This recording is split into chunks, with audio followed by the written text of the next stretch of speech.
Malaysian opposition leader Anwar Ibrahim says he has presented documents to the king earlier in the day on the strong and convincing parliamentary support he has received to oust Prime Minister Muhyiddin Yassin.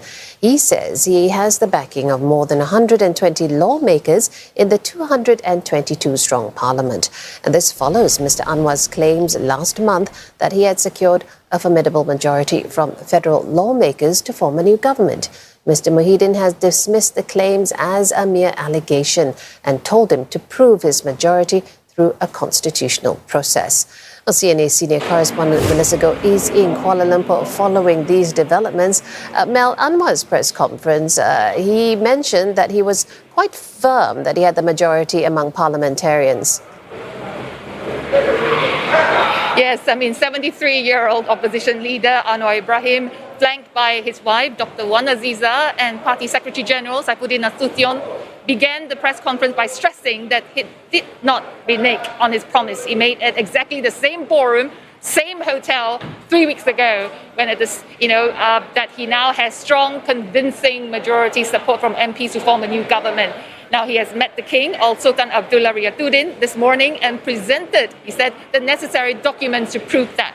But he declined to say how many MPs exactly, except that the number exceeded 120. And that's more than 112 MPs that he needed in a 222-seat parliament to unseat Prime Minister Muhyiddin's government. Now, it's now in the hands of the ruler, Sultan Abdullah, and he urged the people to be patient and to allow time for the king to exercise his discretion wisely. Now, let's listen in. I would appeal to the Malaysians to exercise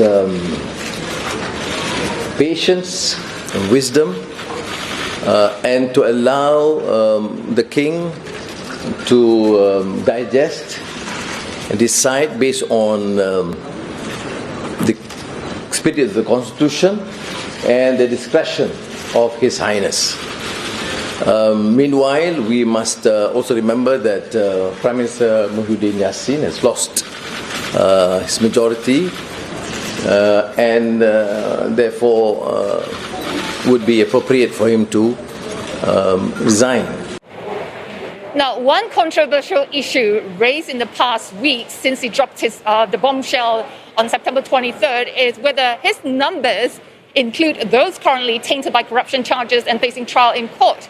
Now, he did not answer directly, except saying that he holds no personal vendetta. He will work with anyone who believes and shares the same principle of upholding justice, the rule of law, the judicial independence, and so on.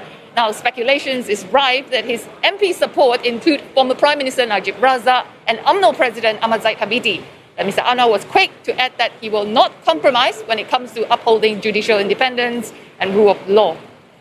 Jill? Aside from having time to deliberate, as Anwar mentioned, the king needed to, what would happen next, assuming he has the majority? Well, the king will need time to digest, as Anwar says just now, to verify his claims and hear it out from the horse's mouth, so to speak. He has asked to see Anwar's Pakatan Harapan ally, Democratic Action Party, DAP Secretary General Lim Guan Eng, who's a former finance minister, to see him tomorrow at the palace. Now, earlier, the king reportedly met UMNO veteran Tengku Razali Hamzah. Now, the situation is not much unlike in late February when we saw the king having to personally interview the various party leaders and the MPs to ascertain who commands the majority support after Dr. Mahathir stepped down. The only difference now is we have a sitting prime minister, Mr. Muhyiddin Yassin. Unlike the time Dr. Mahathir stepped down, there was a vacuum that gives the king wide range of powers. Now he will need to consult with Mr. Muhyiddin and get his advice to act. The king doesn't have power under the constitution to dissolve the parliament himself. Mr. Muhyiddin is currently under home quarantine after coming into contact with one of his ministers who's tested positive of COVID-19. The next parliament sitting is on November 2nd. Mr. Anwar, who's widely known to have waited for 22 years to be the Prime Minister, he can demonstrate his majority at that time. Jill? Melissa, thank you so much for that update from Kuala Lumpur.